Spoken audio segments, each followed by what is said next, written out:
Welcome back. Let's continue from our previous video to talk about a more advanced workflow in Git and GitHub.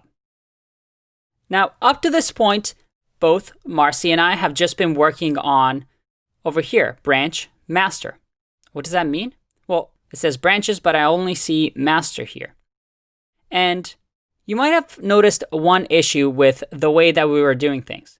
That is, if it's my first day on the job and I just changed the title, but maybe we didn't even want that change. Maybe that breaks our branding or breaks our app. But I was able to do it so easily to change it into master. Maybe Marcy didn't even know that I've added that change. And that's a big problem, right? You don't want to put things into what we call production, into what the user sees, if it's going to break our website. If you're a big company like Facebook, that could mean millions of dollars in lost revenue, even if you have a bug that lasts a few hours.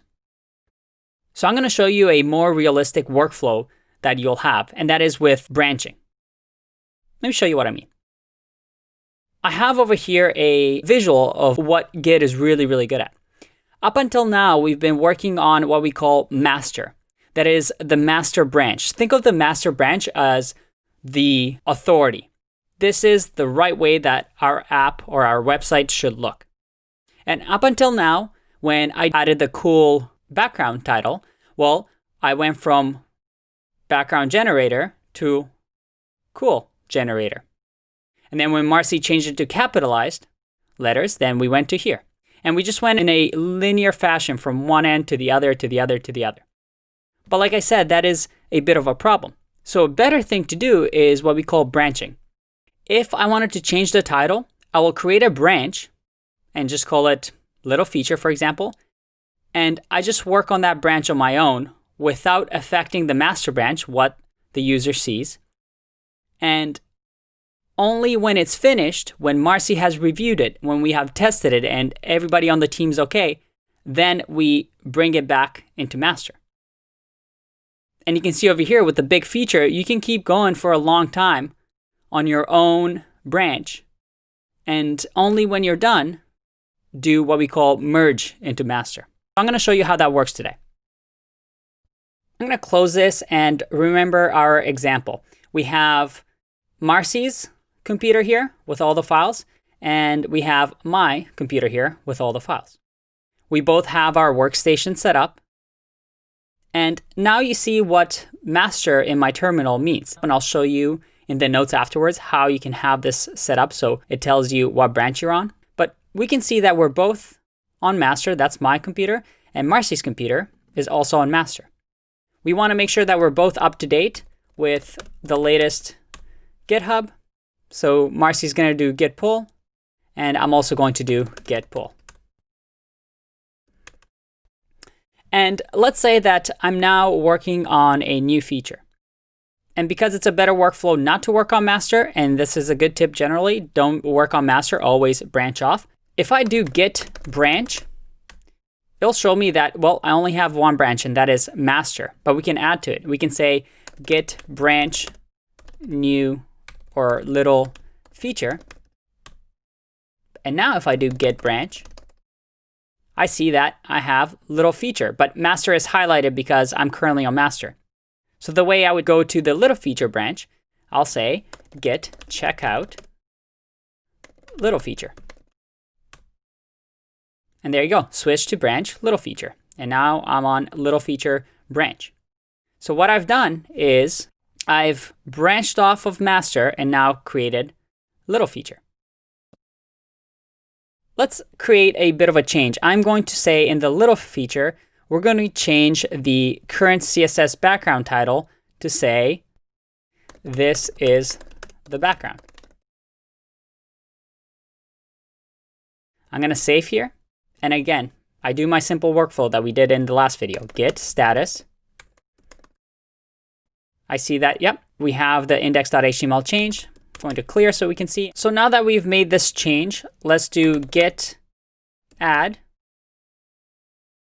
And again, just git status to make sure everything went through. Yeah, we're ready to commit index.html. So we'll do git commit. Message will be changing text. Perfect. Let's clear that. And now, again, in order to let GitHub know of the changes, we need to do git push. So we'll do git push. All right. Let's go to GitHub and see what happened. We see that now we have this yellow bar that just showed up. It says, you recently pushed branches. So if I click on this green button here, compare pull request, it shows me what changes I have, which is I've changed the title. And here I can let Marcy know, saying, Marcy, I've changed the text. What do you think? And I click on create pull request. And now I have my PR. And you see here how it says merge pull request? Well, if we go back to our diagram, I've created this little feature.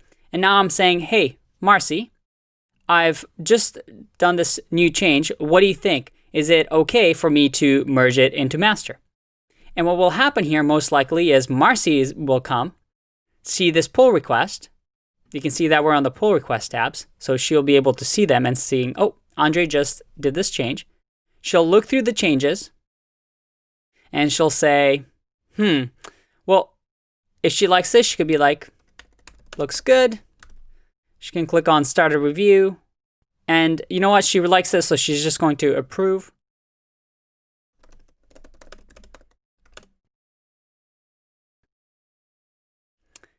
Now, Marcy or myself, usually you don't want to merge your own pull request. Somebody on the team does it. Can now just say merge pull request. Confirm merge. And there you go. Some teams like deleting the branch afterwards, so you can just click delete here. If I go back to the code, well, I don't have the branches anymore because I just deleted it. But in my master, if I go to index.html, I see this is the background. So now Marcy can go to her project and say git pull. And again, she has the latest update. Now let's talk about some conflicts that can arise. Now let's say Marcy wants to change something, and I also change the same thing, and we get a merge conflict. Let's see what happens. So let's say Marcy wants to create a new feature saying, we'll call this one big feature. And she'll say git checkout or git branch big feature. She'll say git checkout big feature. And if I do git branch, we see that, yep, there's a new branch here. Let's clear that. And she'll say here that she wants to change this back to background color or background generator because all the users are complaining that the title changed and they like the old title. So she's changed that. She has done the git add, git commit, reverting back to old title. Perfect. And then she's going to do git push. Oh, let's clear that first, actually. And we do git push. The first time you get this, you might get this error saying that there's no upstream. You just copy the code that they give you here. Perfect. Now if I go back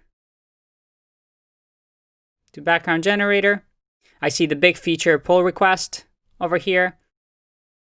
And just to show you that you can have multiple commits, let's say Marcy decides to, oh, this is me. Marcy decides to add an exclamation point here. She can just say again, she saves this.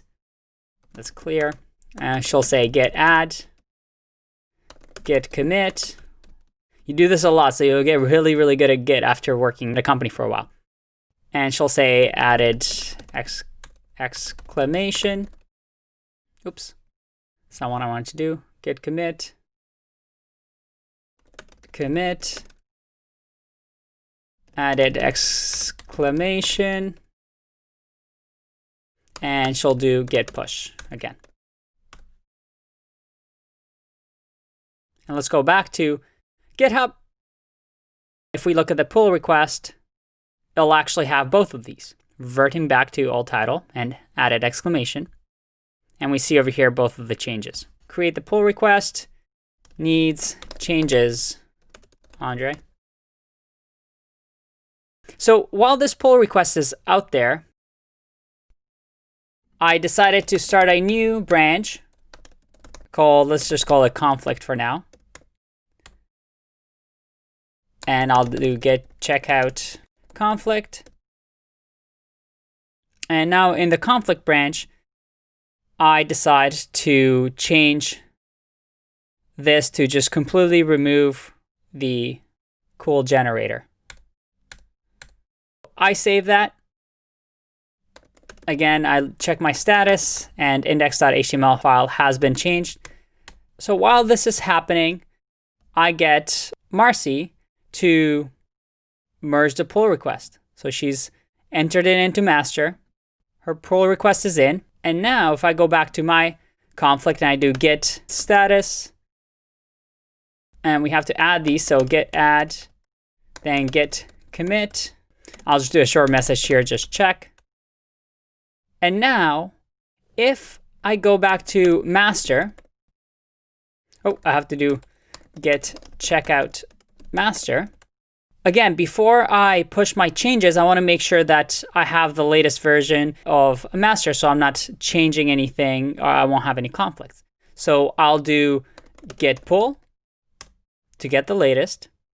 And now I go to git checkout conflict branch, and I can do this command, git merge master. So I'm saying merge whatever is in master into conflict. Marcy has been working on the big feature and she's merged it, so now master has the big feature branch. But I've also created another branch, and I've been working on my own on the conflict branch.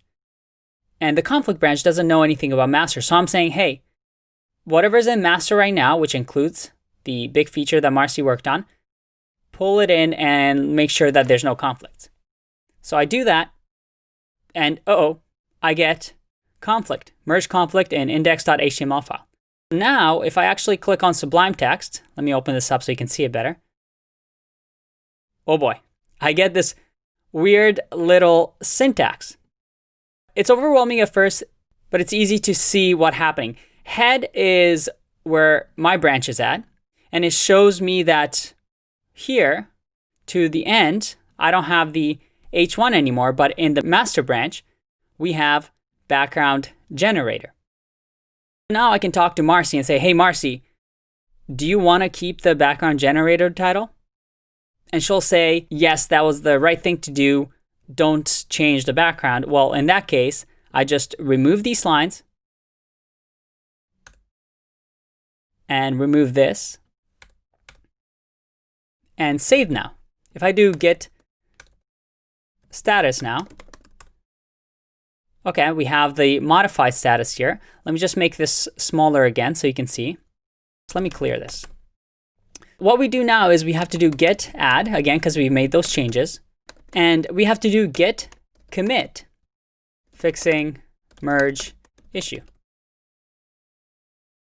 And I forgot the M. Let's try that again. M, conflict, fixing merge issue. Let's clear here and do git status. Nothing to commit, working tree clean. And if I do git push, well, again, I get this error, but I want to show you this time around. If I do git push origin conflict, it now works. Let's go back to GitHub, see what sort of things we have. We have the conflict branch. And if we look at the conflict branch now, well, there's nothing changed because, well, I just reverted all my changes, so it's completely empty. There's no changes now, so Marcy will be like, hey, did you mean to make this PR? It's empty. So I'll see this message on my PR, and I can keep going. And that's pretty much the workflow that you'll see in Git. I'll leave the commands for you after this. But you see, it's very, very nice to work with. You learn a few commands, and as long as you have this visual model of every time you're working on something, you always create a branch. You title it with whatever feature you're working on. And every once in a while, you want to pull master and merge master into your branch to make sure that you're not missing out on any updates that other developers or teammates have done. Once you're done with your feature, you make a pull request by doing git push. And that pull request, you'll add comments and people will review your file changes. And if they want you to make a few changes, then you can do again git add, git commit, finally make your changes, and then you can merge pull request. And once that's done, then everybody else on the team, there's now a new master. So everybody else on the team should do git pull as well. It does take a bit of time to get used to, but it's a really, really nice workflow to make sure that everybody on the team works on the same files, same projects, without causing any errors and making sure that everybody collaborates well. And that's it. Hope you found this useful. I'll see you in the next one. Bye-bye.